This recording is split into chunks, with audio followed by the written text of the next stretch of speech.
Hello, everybody, and welcome to another episode of Pageants and Prosecco. I am so excited to get started on today's episode. We are talking money and money moves, and we have a financial guru talking to us today to kind of get our budget together and get our money situation together. So I hope you guys have your glasses ready to go, because this is going to be a great episode. So let me go ahead and tell you guys who I have on the show to you today. This is one of my pageant friends from kind of like, I guess online. I never really met Charlene in person, I don't think. But she's from Illinois. And you know, Illinois is a crazy pageant state, and we're all kind of close and we're all connected anyway. So Charlene paid off all of her student loan debt at just 22 years old, you guys. We're talking to an accountant today. She became a certified public accountant at 23 and left her dream job to live her dream job. She left her dream job to live her dream life at 28. In 2015, Charlene won the title of Ms. Corporate America 2015. She used her pageant experiences to become a brand ambassador, an actress, and writer. Now Charlene helps others achieve their goals and fund their dreams through the Career Goddess Academy and Wealthy Women Daily. She is also the author of Dividends Are a Queen's Best Friend and How to Find Happiness Again. For more information, I have a link to Charlene's courses and her programs down in the description of the bio. So check that out, dividendqueen.com. And let's go ahead and give a nice Pageant and Prosecco warm welcome to the guest of honor, the guestess of honor for today, Charlene Rhinehart. Hello, Charlene. Hi, how are you? Good. How are you doing? I'm doing well. I'm pumped about this interview. I see you everywhere, so I'm so excited to share some good money stuff to make sure everybody is, keeping more of their money. Yes. And I want to talk to you because it's kind of like a timely issue now. People are kind of concerned with their money because we're getting our stimulus checks. People are investing more, and you know, the whole GameStop situation. And I've been following you for a long time. I think since you won Miss Corporate America in 2015. And I always see you posting about portfolios and stocks and how dividends, you used to have more dividends in your shoe collection. And I'm just like, what is she talking about? Maybe I should kind of know this stuff, but it kind of goes over your head until you get older and you got a budget. It is not talked about. Nobody talks about this in school. So how would we know? Right. Financial literacy is something that we definitely need. So let's go ahead and get started.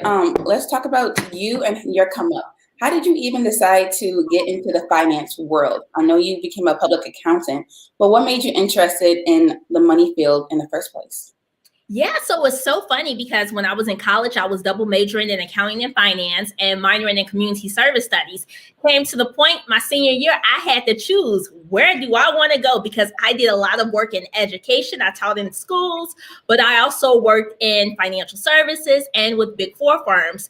So I was on the edge deciding between Teach for America or financial services. That was a tough decision because I love to teach. But it was during a recession, and I realized if I can gain certain skills working with the corporation, I can transfer that over to the education system later. So I started my career as a financial analyst and moved up to different roles, and also started doing pageantry at the same time. So you started pageantry later in your life, like in your 20s? I did. So I started after I became a certified public accountant. So I became a CPA. And at that moment, I was like, I want to do something different. I want to do something I've never done before. Since I passed this test, let me do something completely for me. And when I started my pageant journey in 2010. Oh my goodness. So this just a little bit over 11 years ago. Is that when you went to Miss Corporate America with like your first competition? No, I started competing in pageants in Illinois. So I actually lost 4 pageants in a row before I won my first pageant. Now, anybody, I call myself the queen of rejection. So many times, like I remember being on a stage with less than 7 contestants. I didn't even get called for the top 4. So that can be damaging to the self-esteem. But you know what? I learned so much competing in pageants. It just wasn't about the crown. It was about so much more. I really wanted to become a person that I was proud of and be able to give back in a greater way. And I knew pageantry was that platform, that microphone that would allow me to do that. Oh, wow. So take us back to that moment in 2010 when you were signing up for your first pageant to compete in. Did you know what system you wanted to do, or did you just know if you wanted to compete in a pageant and you were just looking for certain systems? I did not know what system. So it was so funny. I was online. I was researching pageant girls, see what they had done. And the USA system caught my eye. So I applied for that. But at the same time, I was on the phone with my mom, and I was telling her, I am so exhausted. I am working 70 hours a week. I'm studying for the CPA exam. I need more purpose, more meaning in my life. And someone called me on the other line. It was the representatives from the Miss Illinois USA organization to tell me that I got accepted to do the pageant. And I was like, oh my God, that has to be a sign that I need to be in pageantry. This is what the outlet is. So that's how I got started. And I worked with people in Illinois who had won pageants just so I can understand what it was actually like to be in a pageant. But I knew it was a self-development experience that would take me outside of my comfort zone, because let's be real, if you are an accountant or any type of behind the scenes role you're taking on, you're probably an introvert. You probably don't like being in the spotlight. So that was my push to get out there. And I knew that if I could do out there, if I could be comfortable being in a swimsuit in front of complete strangers, what else could I do in my career, in my life? So it was about me becoming this bold person. I wanted to be able to make bold moves, and that was the start of that. And and like I said, I've been following you for a minute now. We haven't actually met in person, but I feel like I know you. And I know one of your other bold moves was you went to go dance, like you went on a world tour to go dance. Girl, people were like, what is she doing? It was so funny because the CPA built my career in financial services. And at 28 years old, I decided to pack my bags and go sing and dance around the world with 100 strangers I did not know, had never seen before. And I lived with strangers. So that was one of the boldest moves I made, because I went to college in Chicago. I had never really left for an extended period of time. So me traveling beyond Chicago for an extended period of time was huge. Right. I can only imagine like the cultural differences and everything too, just like leaving the city and just being anywhere else on the planet. It's a whole different vibe. Definitely. And staying with different families who may not even speak English. So it was really a chance for me to learn how to ask questions. If you want to know something, if you're curious about anything, you have to be willing to ask that question, because maybe you can get that too, or maybe you can bridge those communication barriers, or just build a great relationship with somebody just because you were curious enough to ask that question. I love that. So were you just like living a life that was just bold and fearless at this moment? Like, were you just like, you know what, any opportunity that comes my way, I'm just going to try to take it? Were you on a bold track during your late 20s? I was, because I quit my job. I had to be on the bold track. Like, girl, I did not plan to quit my job. Wow. I did not plan for that to happen. But once I won the pageant, I knew that I could not continue living the same life I was living. And so I went to work, and they asked me to let them know everything that I was going to do as Miss Corporate America. They told me to let them know my speaking appearance, just everything. And I was thinking to myself, that's a bit much. Maybe I should quit right now and pick up my career later on, take a career pause so that I can have this freedom and flexibility to live how I want to live. At least this 1 year, just 1 year boldness. What would happen if you gave yourself permission to do everything that was always on your mind? Right. And I can only imagine being an accountant. You're in the office all day. So you're not even like moving about for your job. I can imagine you're sitting at a desk crunching numbers all day. Is that kind of what the life was? Pretty much. You're networking, just like at any other job, but primary focus is making sure those numbers are right. So I'm getting cross-eyed looking at those spreadsheets. It was fun. I learned a lot, but balance is key in your life. You want to have that chance to use certain times in your life to do certain things. Like, yeah, maybe I'll go back to it later in my life. But in my late 20s, I really wanted to do some exploration, because you may not have that chance again. I never wanted to be 60 years old and leave my job, retired, and I end up dying the next week. No, I wanted to explore, have fun, and do those things in my late 20s. I feel like I can't imagine a 66-year-old singing and dancing around the world with these young people, and they're like, sir, you probably should have had your moment already. Or maybe you should have Exactly. your moment already. Certain things are may not even be possible for you when you're 60 and 70. Yeah. So you have to be able to take the chance, be bold, be smart about what you're doing. But if it's something in your heart, do it, because you'll have time to make up for that. You know, Right. and a lot of people are like, oh, will you ever be able to get a job again? Yeah, if I prove myself worthy of getting a job, there are always opportunities around you. You never have to stay or settle with one opportunity. As long as you keep growing, opportunities will keep flowing. And I truly believe that. As long as you keep growing, opportunities will keep flowing. I love that. I need to write that down.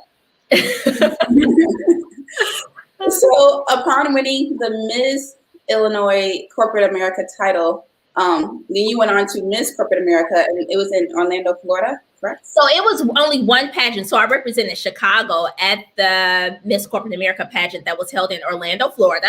Okay. Okay. Nice. Mm-hmm. So, had you competed at a national pageant before? That was my first time. Wow. What were some of the biggest challenges you saw competing at nationals as opposed to competing for state? Oh my God. Yeah, great question. It was such a challenge because the people here were not just in their 20s. I was one of the younger people there. There were people ages 21 to somebody I believe was in their 40s or 50s. Wow. And so you're competing with, not just competing with, you're also growing with people who are experienced, who may have had 20 years of work experience. Some people have written books. So you have to get over that comparison thing, just like with social media. When you're competing in a pageant, if you're too busy focused on somebody else, you won't be able to make moves in your own lane. Right. And so I believe for me, I had to stay focused on what my gifts were, what I can contribute to the pageant, and how I wanted to make an impact in the space I was in. Right. And just to clarify for the viewers, this was Ms. Corporate America MS. So that's why you were competing with some women who were old. It was the Ms. category. Exactly. Can you tell us more about the pageant, the Corporate America pageant? I haven't really heard of it, but through you. Yeah, so the Corporate America pageant is for corporate women or entrepreneurs, which is different. You don't see a lot of pageants like that. Mm-hmm. And the age range is spread out. So it's all about interview, how you carry yourself, how you promote women, how you give back to the community, leadership, those qualities. That's what really attracted me to the organization. So there's a huge emphasis on interview. If you bomb interview, it's not going to work out for you. You can have the prettiest dress, but interview is key when it comes to Miss Corporate America, because you're attracting sponsors and donors who believe in your dreams and who are willing to invest in the organization. Right. And there are 4 phases of competition. So you have the behind the scenes interview, you have evening gown, fun fashion. Well, it's called aerobic wear, fun fashion. And then you have your on stage question. Okay. So the main part of it is the interview. That's the main. Is it scored more? Is it worth more? Yes, it's worth more. Okay. Mm-hmm. Okay. It's worth the most. So during your reign as Miss Corporate America, congratulations on winning. I know it's been a while. It's been some time, yes. Back since 2015, but congratulations on winning. What were some of the biggest keys to your reign when you had the title? What were some of the biggest things you were able to do as Miss Corporate America? Yeah, so I think I was able to take advantage of over 200 community and corporate appearances, because I had a media plan. I think a lot of times when people go in there like, I just want to win the crown, and they win the crown and there's nothing else after the crown, it's like, okay, you should have created a plan of action, because you only have 1 year to rock this. So what are you going to do? What legacy are you going to leave behind? For me, I was able to combine everything I was doing with the Miss Corporate America organization. So I became a speaker, and MC, was featured in a lot of publications. I was able to judge pageants. I was able to travel to different conferences and speak. So it really helped me to build my network and my brand. I love that. And were you doing all this yourself? Like, were you self-managing your title? Like, you was reaching out to people yourself? Yeah, and that actually is what started my interest and my career pursuits in communication, because I was researching my butt off so that I could learn how to land appearances, do all of this. And so I started a communications firm, a freelance writing and communications firm right after that, because I was like, man, I think I'm good at this. I think I can do this for other people as well. So it's so funny. You never know the different ways in which you can turn your passion into profits or passive income. It's pretty amazing. Right. And we'll get into this because so you're in accounting, you have a money side, but you went more into writing about money. So would you say like you had to learn how to write in a sense as opposed to crunching numbers? Was writing, did it come easy to you, or did you have to learn that part of it? I started off with blogging. So when I started my careers in accounting, I also started off blogging. Oh, nice. Hand in hand. So 2010, when I had to do a pageant, I was like, okay, I have to get outside of my comfort zone. What does that mean? I created a blog and I shared my entire journey with the world. So I blogged almost every week about what I was doing with my first pageant. That's still up, but I don't show anybody that blog. That's how I started, with the blog. And I just continued blogging after that. When I started, it was just for me to share. But now I'm able to use that as my portfolio and land gigs and help other people start blogs. And I do a lot of SEO. Just there's so many ways to grow as a writer or in the world of communications that people are not aware of, especially with digital technologies. But it all started with me doing pageants and blogging about the experience. What are some of the biggest things that being a title holder you think helped translate into your personal career? Because by doing pageants, you're talking, you're selling yourself. And now in your career, you have to ultimately sell yourself for publications and sell your blog and put yourself out there. So what are some of the biggest skills you think transferred over from being a pageant girl to being a professional working woman that you are today? Exactly. I would say my whole life is probably due to pageantry. Be experiencing this if it wasn't for my pageant experience. So one, pageantry taught me not to be afraid to ask for what I want.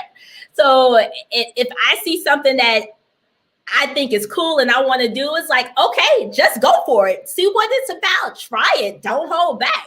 Right. It gave me the courage to transition careers.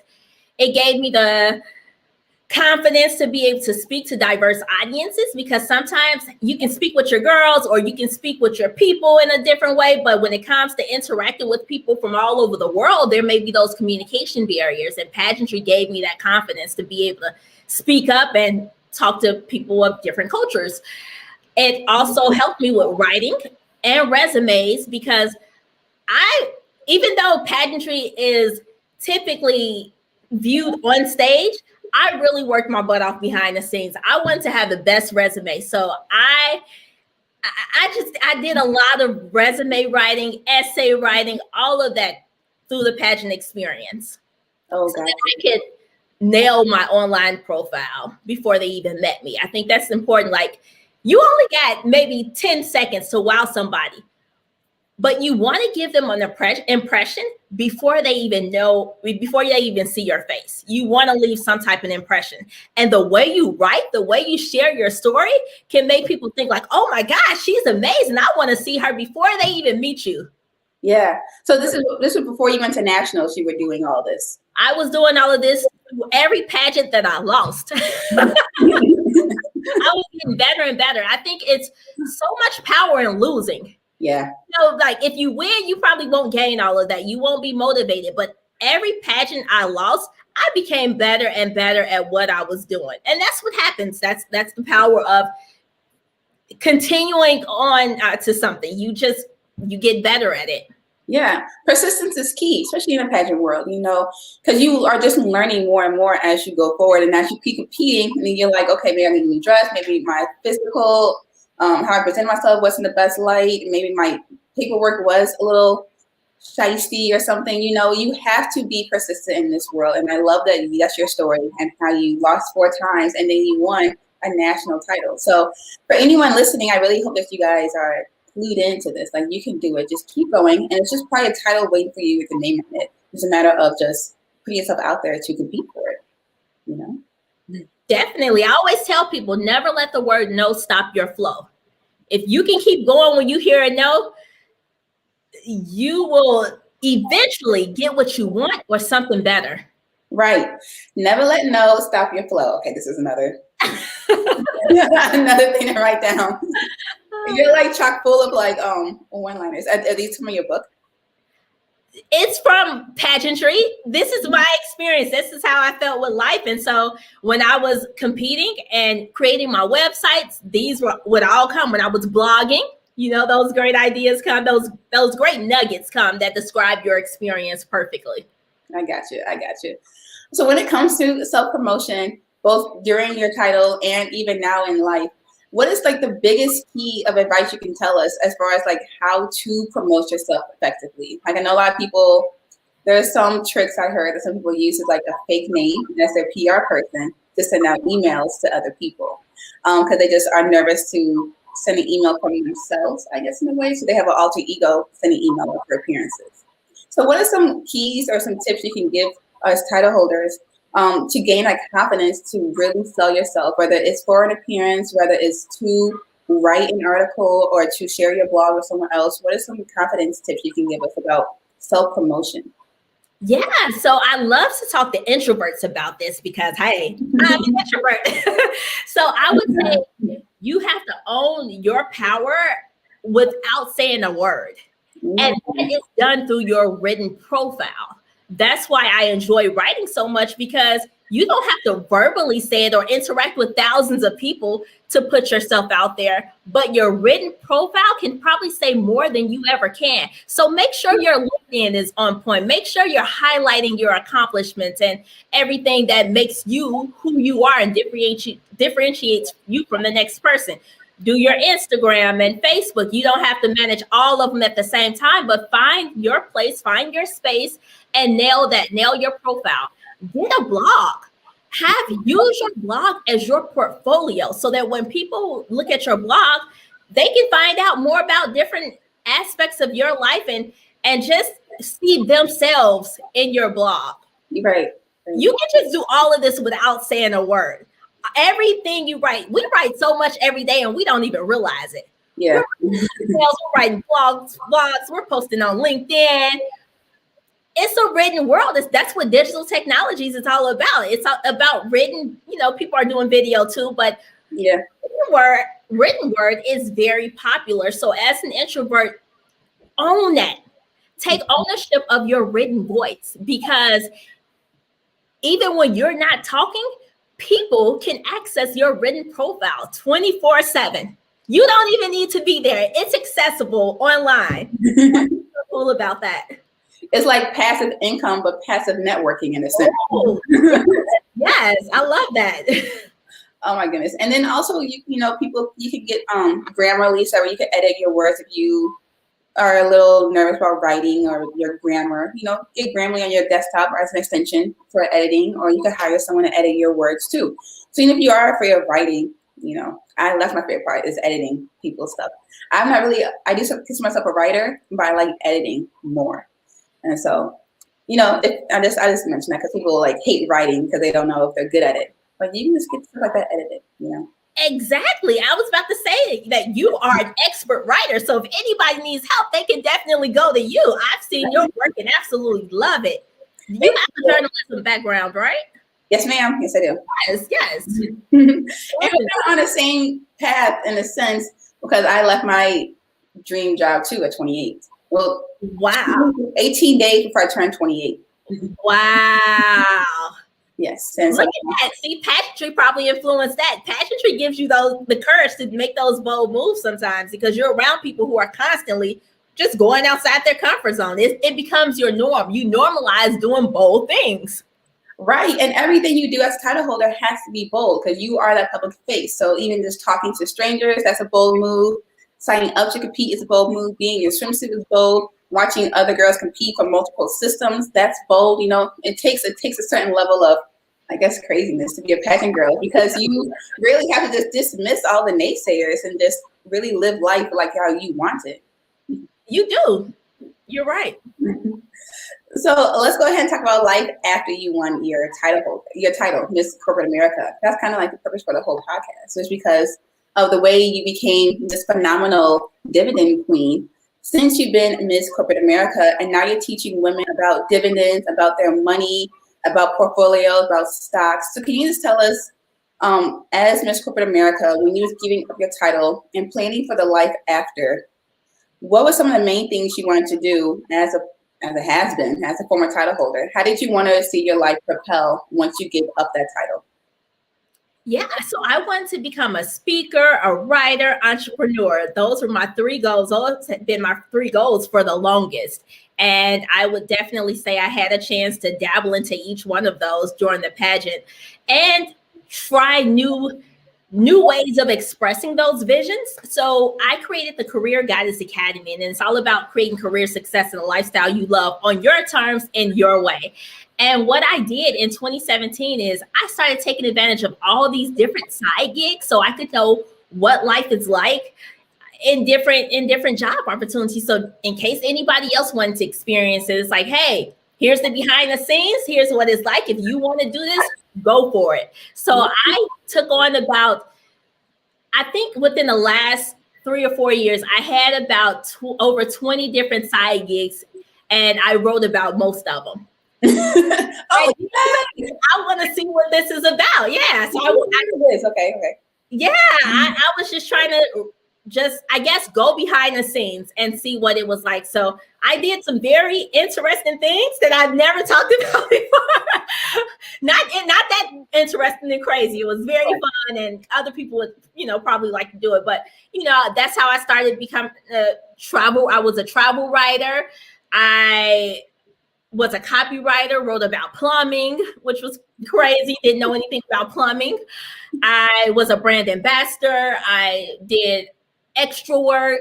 I was also featured in commercials. I did voiceover work. So I was just doing a lot of different things to see what it was like. And hey, you don't have a job, so you can just explore all of those different jobs. Why not? And then you were writing about it along the way on your blog, Career Goddess Academy, too. Yes, I was writing about it. So I wrote about, hey, this is how I became a journalist on the set of Chicago PD. This is how I started with travel journalism, and this is what you can do too. So it was just going behind the scenes so that other people can have step-by-step directions or just insights into how it all works. Because sometimes you're curious about a career, how somebody is doing something, but people don't have time to share that. So I'm like, you know what? Let me write it down, and as many people as possible can see this instead of me trying to talk to 50 or 100 people. That's not possible. Let me write it down so that everybody can see this. And that's kind of how the Career Goddess Academy came about. Yes. Nice. Mm-hmm. So where is your blog at now? Are you still working on it? Are you still hustling and finding jobs?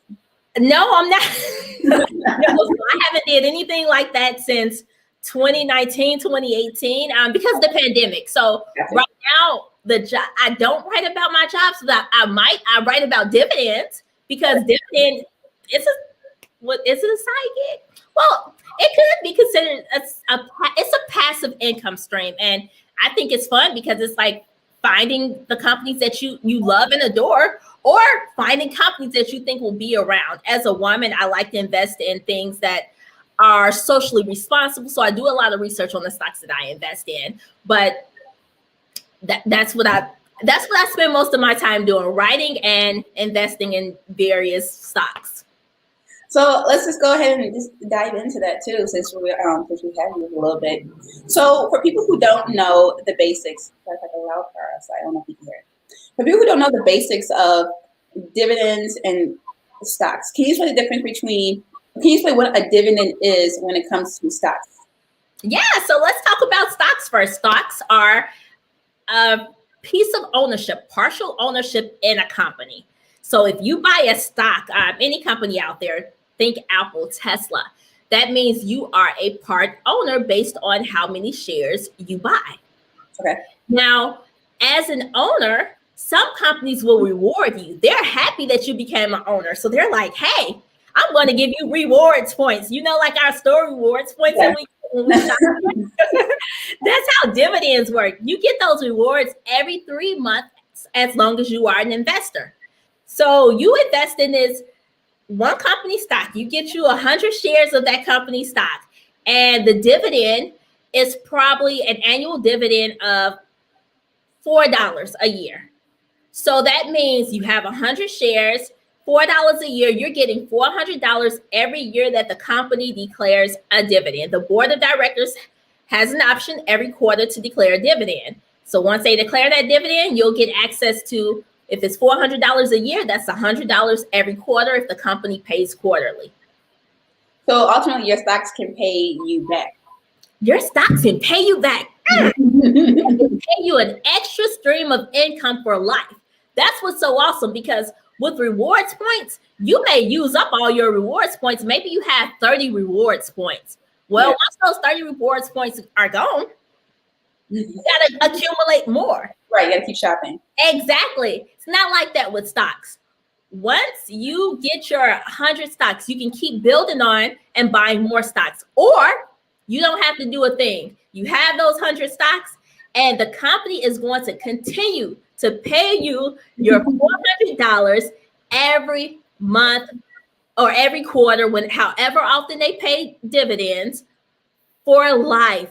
As long as they continue to pay it, you don't have to do a thing. And guess what? You don't just have to commit to one company and say, hey, I'm just getting dividends from this company. You can get dividends from companies all over the world. So imagine getting this $400 from one stock, company A, in January, another $1,000 from company B, company C giving you something else, company D, they're all giving you money. So you're just getting checks passively, just checks falling out. I love that. I love that. I first learned about dividends. It had to be last month, or it was this year. It was this year, because I invested in Walmart. Oh, Walmart paid me money, and I was like, oh. It was only 68 cents. I don't have a lot now. I have a lot of stock. So that was my biggest mistake, is I got a lot of stock, but I got a lot of small shares. So I'd rather just get more shares and less stock. But I have a lot of stocks. And so Walmart gave me 68 cents. And I was like, oh, thank you. And I went at Walmart stock in Walmart. I was like, I didn't know that this was a thing.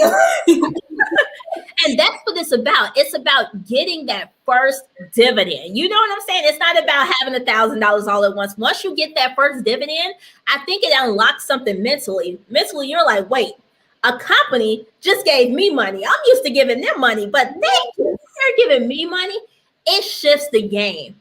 And now you expand what's possible for you, because you're opening yourself up to learning more ways to make passive income, just because you did that. That's why I like dividends, not because of the money, but because of how it expands your mind into different areas. Once you do that one thing or get into that one area where it seems impossible, other doors are going to open up for you. More ideas of what's possible are going to be created for you. And that's the beauty of it. I love that. I've been reading this book, Rich Dad Poor Dad. I'm not sure. Oh, yeah. And one of his main things is just like learning. Like, you'd be a millionaire if you knew how to be a millionaire. And that's one of the things separating us from being poor and being rich, that we just don't have that information. Once you have that access to that information and access to what to do with our money, then you can't necessarily say that, you're, at that point, you're financially struggling by choice, because you know things and you have this knowledge of how to get more money. You know what I'm saying? So that's why I learned. I was like, oh, you're really just, you're not really poor. You just don't know what to do with your money. You know what I'm saying? We're not taught what to do with our money besides spend it. But there's other ways to spend it where it flips it and comes back to you. You just don't know that. You just don't know. That's a powerful idea, because a lot of people are like, I want to be a millionaire. I'm like, okay. Or they say, I want to have $1 million. Guess what? You can have $1 million and still be broke, because you don't know what to do with your money. Yeah. True. Or, I think sometimes when I see how much I spend my money, and I'm like, oh, did I really need that? Or I let some things go like that I spend. Like, I bought, I took a flight recently, and I paid $20 to get a window seat. But then I missed my flight at the airport because of TSA lines. And then I was like, and then I got on the next flight, and I had a window seat by default. And so I'm like, okay, I just spent $20 for a seat that I didn't even use. And so I'm like, okay, it's $20. I'll let it go. And so I think about how much times I did that with my money, where I spent something and I didn't care to use whatever I spent it on. And I'm just like, how much money is that? Like, it bothers me. Sometimes I feel like we're gonna get $1 million in our lifetime.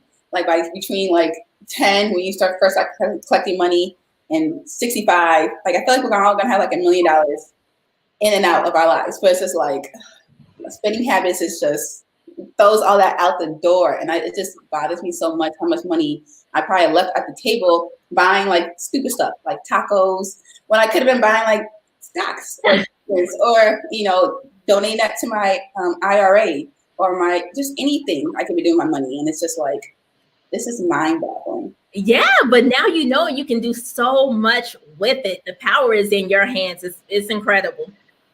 Right. And you wrote a book too about how women should have more stocks in their shoe collection? So it was Dividends Are a Queen's Best Friend. I was actually writing a book about how to build a stock portfolio that's bigger than your shoe collection. And one of the chapters was about dividends. And the chapter was just getting so long. I was like, okay, this needs to be its own book. And Dividends Are a Queen's Best Friend became our first book because we can earn extra income while doing what we love, not breaking a nail, not lifting a finger, not doing anything extra, adding another item to our to-do list. We can make more money. People paying us. It's time that we as women, we get things done for us, right? Yes, yes. Why not get things done for us? Because we are always doing everything, acting like super women, and we can find ways to get a little help. Get some, it's not even help, it's the way of the world, when you're in this, we get rewards from it. So why not get some of those rewards that everyone else is getting? So true. And it also just feels good too, making your own money and knowing you can contribute to your household, or you can use that money, to compete in another pageant. Oh, yeah. To pay off some of those fees too. Exactly. So are you able to, I know you might have been a financial advisor, but when I ask you for financial advice here, are you able to give us some examples of some of the stocks that can pay you back dividends that we can know about? Are you able to share some gems? I'm not a financial advisor, okay. But there are so many stocks that give you dividends, and I'm not recommending any of these stocks. These are just offhand. So like you said, Walmart, you have Target, you have Apple. What other stores are out there? There are just so many stores and companies. So you have to look at the difference between types of stocks. Okay. You have dividend stocks, which are going to pay you money, but the growth is probably going to be slow. They are probably not going to double overnight. So that's what you're sacrificing, that growth. So you want to balance out your portfolio with income and growth. Growth stocks are like your Tesla, Google, Amazon. They're not giving you a dividend. Why? Because they're reinvesting that money back into the company so that they continue to grow. That's why you can see increases in a day or 2 days or a week. A stock may go from $600 to $700. They're investing in their growth. Oh, got you. So that's why my Tesla stock isn't paying me back. Yeah, Tesla is not. They are not a dividend paying stock. They're more of a growth stock. Okay. So do a lot of companies, once they get to a certain point, become a dividend company? So when a company has profits, they have two choices. They can keep that money for themselves, or they can give it to their shareholders, return some of that money to shareholders. So yes, when the company may feel that it all depends on the company, but Apple was like an anomaly. So that's why I'm like hesitant right now, because Apple it's like that hybrid growth stock plus income stock. It's been growing exponentially. They did a stock split last year. The stock has doubled within the last 4 years. It's more than doubled. So it's an anomaly. But most stocks, most companies, they are looking to grow fast and may not give out that money to their investors. But there are companies that have been paying dividends for over 25 or 50 years. Look at that list and say, hey, I can pretty much count on this company paying me a dividend because they've been doing it since I was born. Yes, there are companies out there. So if you're looking for companies that are safer, you look at companies that have a record of doing that over a period of time. Okay. And is it just a matter of just Googling who's going to pay me a dividend? It is, I guess you can do it by industry. You can, because there are thousands of stocks out there. There are thousands of dividends. So a lot can come up when you put that in. You have criteria for your stocks. you can have a stock like a real estate stock, but the dividend from the real estate stock is not necessarily the same dividend that you'll get from a Walmart or an Apple. So a real estate stock, we call those REITs, real estate investment trusts, and they will give you a higher dividend. So some people are like, Walmart is not giving me enough money. I want a 4%, 5%, 6% yield on my investment. So I'm going to invest in real estate stocks. With real estate stocks, you're getting a higher investment because the company is required to give shareholders 90% of the money that they bring in order to maintain their status as a REIT. So they're giving out higher dividends. Okay. But you have to look at what's behind those dividends, and it's rent payments. So if tenants stop paying their rents or something like that, and we know that happened last year, that may be a problem. Okay. Got it. So do your research when it comes to finding stocks. Do your research, find your industry. There's a wide array of stocks. So find your industry. Like, what do I know well? What would be easy for me to research? What do I buy? When it comes to trading, you may take on a different strategy. Trading means I'm getting in the stock one day and I'm getting out either that same day or 2 weeks later. You're day trading or swing trading or some type of other trading. But investing, you're typically in there for the long run. So you want to look at what companies have the vision and the growth opportunities to be there the next 10, 20, 30, 40 years. Okay. That's a good rule of thumb. Because like what we've seen lately has been an influx of day traders, technically, right? Right. People who are like, I guess, short-term investors with Robinhood, or people who buy a stock and plan on selling it in less than a year. That's kind of like the influx we've been seeing lately. Yep, short term. So investors are people who are in it for the long run. So day traders are probably not getting dividends. Day traders, because you have to hold your stock for a certain period of time in order to qualify for the dividend. Right. And so once you sell your stock, you don't get access to those dividends. So dividend investing and things like that, that's more of a long-term investing strategy. Traders are just getting those quick profits, but with those quick profits also come taxes. So that's another situation. Yes. The short-term capital gains tax. I've been learning about that too. Yes. Capital gains tax. Yes. I love it. Yes. And it's like 37%, right? It depends on your income. So it ranges from 10% to 37%. So based on your ordinary income bracket, whatever income bracket you fall in, that's how much you'll be paying for your short-term capital gains. Now, if you really want a deal on your tax bill, you would wait over a year. Those are the long-term capital gains rates. And those rates are 0%, 15%, and 20%, plus an additional investment charge for the high earners. And you're taxed on how much you make, correct? Not how much you necessarily put in. So if you put in $100 and you made $100, so you have $200, are you taxed on the extra $100 or are you taxed on the $200? Profits. Yep. Profits. So what you sell it for minus what you bought it for. Yep. So what we're going to see, maybe not this tax season, maybe it was this tax season, but next tax season, is everybody who bought those game share stocks in a pickle because the taxes are due, and some people sold their stock share already. I actually saw a story where this one guy has an $80,000 tax bill. I just saw it 2 days ago. An $80,000 tax bill because he didn't know about the capital gains. He kept, and then I guess he had between like $2 million at one point, and he just kept trading every day. And See, and a lot of people are like, "Oh, trading is sexy. I don't have to wait. I can get my money now."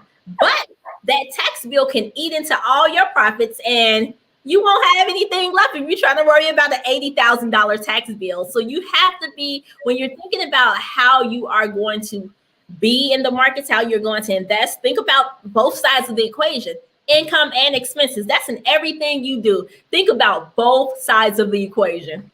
Okay. I love that too, because in the book I was reading, one of his strategies is to use what you make, put some of that aside for the tax, and then either buy more or then just save for your profits. But to use your profits to pay that tax off. That's one of the main things he said. Yep. You have to be disciplined if you're going to do that strategy. Like if you're trading every day, you have to be disciplined in the amount that you're saving. Right. Right. It's ultimately like gambling. It's like gambling and then paying the bill after. Like, could you imagine? But yeah, there are so many strategies for trading too to make you a better trader. So find out what's your jam, what you are comfortable doing, and do that. I got you. I do want to acknowledge someone who is watching right now, Miss Jones. She says, "Great evening, ladies. I'm currently at work, but she cannot wait to listen to the replay. Thank you so much for sharing this information." Hi, Miss Jones. I'm glad you're loving it. I can't wait for you to watch this replay. It is good.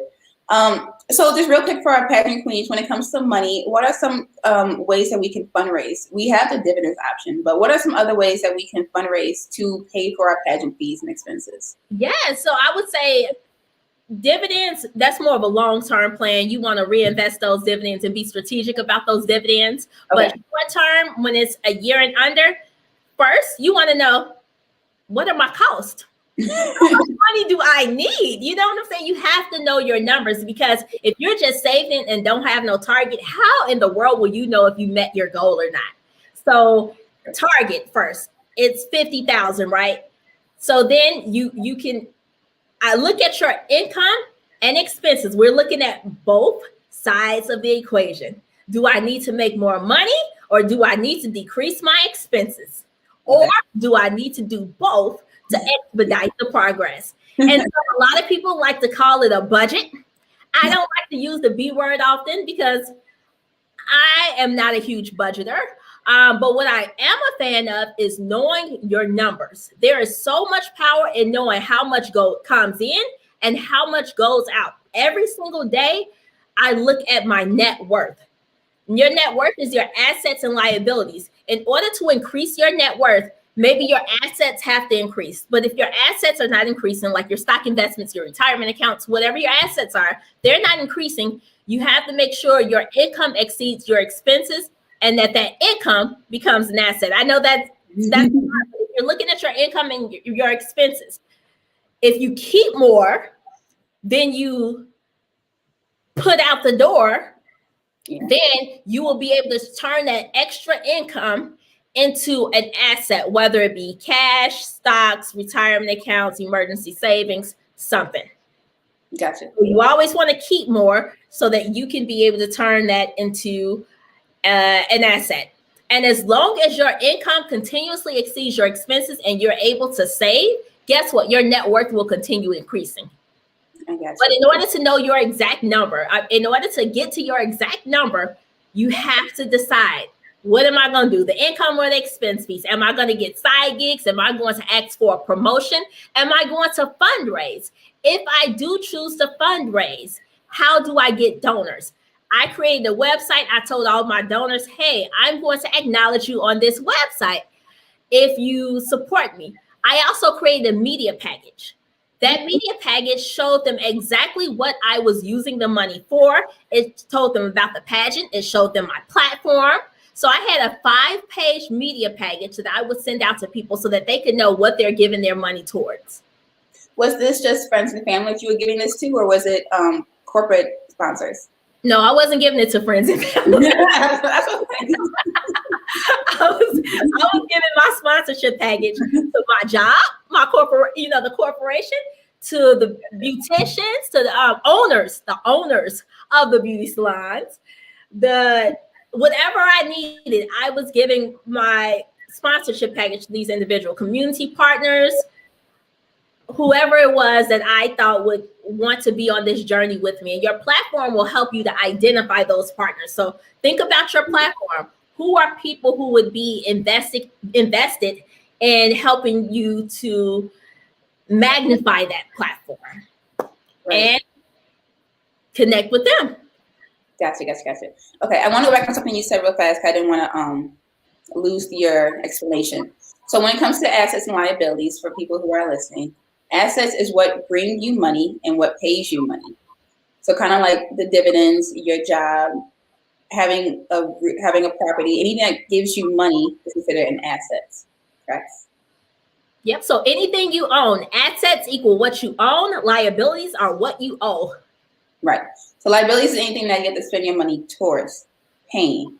So like mortgage, Rent. I was trying to think. Yeah. True. So anything that you have to spend money on is a liability. Anything that you own that's making you money is an asset. So what you were saying is make sure your assets, what's coming in is more than your liabilities or your expenses. So what's going out. So your expenses and your liabilities is what's going out. Your income and your assets is what's coming in. So you want your income and your assets to be higher than your expenses and your liabilities. And you ultimately want your assets, the money from your assets, to help pay for your liabilities and your expenses. And then anything else you can save. Is that correct? There you go. Okay. Okay. I mean, I have all this time. I'm telling you, I'm learning all this year. Like, I read that book, Rich Dad Poor Dad, got halfway through it, and now I am an expert on everything money. Yes, you're doing amazing. I'm completely just kidding. But when it comes to so for pageant girls, so giving out a media pack is a really smart idea. I never even thought about that. I thought about giving out like a piece of paper or something, but like having a whole packet, that's so smart. When it comes to saving the money, like physically saving the money to use later, is there anything that we can use separate from like our personal online bank account? Would you suggest opening up an online savings account or putting it in the shoebox in the closet, the money that we fundraise and make? Yeah, you can create an account because some people may want to give you the money electronically. So have an account set up specifically for if pageantry is a huge thing for you, do that. Or if pageantry is your business, you can create a business account. Have all your transactions flow through there. That's an entirely different topic. You know, if that's how you turn your passion into profit. And that's another program that I created, Profit from Pageantry. Creating a business around what you love. You create your business legal entity. It's a separate entity. It houses your income and your expenses. It's completely separate from you. So it's its own financial machine. I love that. We can have a whole other discussion about that too later on if you want to come back and share some more tips and tricks. Absolutely. Before I let you go, is there anything like a top 3 money saving advice or any gems that you want to leave with us that help us get that much more richer and smarter about our money? Yeah, definitely. One, have a goal. When I say have a goal, I'm talking about a lot of goals, but have a savings goal. Do you want to save 10%, 20%, 30%? I started off with the traditional 10% and 20% when I was in corporate America, but now I aim to do 80%. I save 80% of my income for investments and things like that. So have a goal because that's going to dictate your strategy. 2, be open to using your passion, your gifts, what you already are good at to make another stream of income so that you can increase your savings rate. Guess what? How about if you save everything from your side hustle? That's a different concept, saving everything from your side hustle. Right. And 3, invest some of the money.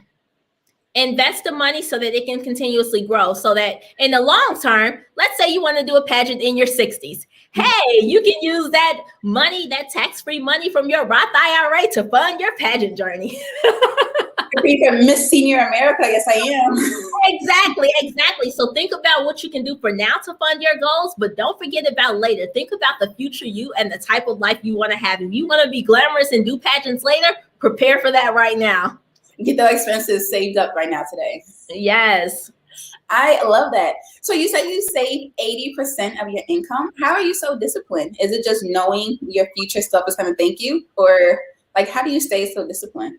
Yeah, this was definitely not me in my 20s. I spent all my money and saved like 10 or 20%. But right now, I make sure I have certain accounts for savings. So I just don't touch certain accounts and I don't see those accounts. When you don't see something, you don't act like you don't have it. You know, I only so I have different banks that I use. And one bank is like my primary bank where I'm spending. And if I have a little bit of money in there, I'm like, oh my God, I'm broke. I don't realize I have all this saved. I'm like, I'm broke. I got to do something. Oh, okay. So I'm only using money from a few of my side gigs to live, but the majority of my side gigs I'm not touching right now. And I just started this on my birthday, so I'm doing a year challenge to save the majority of my income that I'm getting from side gigs. And it was just your birthday too, wasn't it? In February, yep. Okay. Yep. You bought dividend stocks for your birthday instead of shoes. I think you said you pay yourself for yourself for dividends. I bought the dividends. Yep, I bought some dividend stocks. That's like a great birthday gift. I'm gonna start giving out that for Christmas. Here goes your stocks family. Yes, there you go. I love that so much. Charlene, thank you so much. For people who want to know how to buy your books, can you let us know the books that you've written and where they are available? Yes, so Dividends Are Our Queen's Best Friend is available on Amazon, perfect for the person who wants more passive income without lifting a finger. And then you have How to Find Happiness Again. If you are not feeling yourself and you need a mental shift before you start investing, read How to Find Happiness Again, because it will walk you through that process that will help you to attract opportunities so you can have more money to invest and do what makes you happy. Right. It's on Amazon as well. So hop on Amazon. We can find it under your name, Charlene Rhinehart. Yes. I love that so much. And then how can people connect with you on Instagram and on social media? Yes, on Instagram, I am Charlene Rhinehart, first and last name. And where am I? Are you on Facebook? Can I be Facebook friends with you? Facebook, I am Charlene Rhinehart. Are you accepting friends? Under Charlene Rhinehart, the like page. I'll be honest, I'm so horrible with Facebook. Like I'm horrible. I'm horrible with accepting friends and all of that stuff. I'll be honest. But if you find me on Instagram, that would definitely be a much better place. Or LinkedIn. LinkedIn is my place too. Okay, gotcha. Well, thank you so much, Charlene, for giving us all of these financial tips. I love it so much. I've been following you for so long, so I'm glad to have you on the podcast finally to talk to us about our money. And I need you to come back and just keep dropping these gems for us because we need it. Thanks for having me. I love your show, love what you're doing. So keep going. This is what we need right now. Yes, thank you. I appreciate that. It gives me, let's know people are actually listening and that I'm on the right track. So I do appreciate that feedback. Yes, keep it going. You're profiting from your passion. Yeah, that's why we are on YouTube. That is why we came to YouTube. I'm not going to leave that on the table. I have a great little podcast making a little money off Anchor. No. Exactly. YouTube checks. Yes. Well, thank you, Charlene. I appreciate having you on this episode. For those who are listening and those who are watching, thank you so much for tuning in. I appreciate it. I hope your glasses are empty. Mine isn't just yet, but I'm going to get there. Charlene, it was lovely. And thank you guys so much for watching. I'll catch you guys in the next episode. Peace. Bye-bye.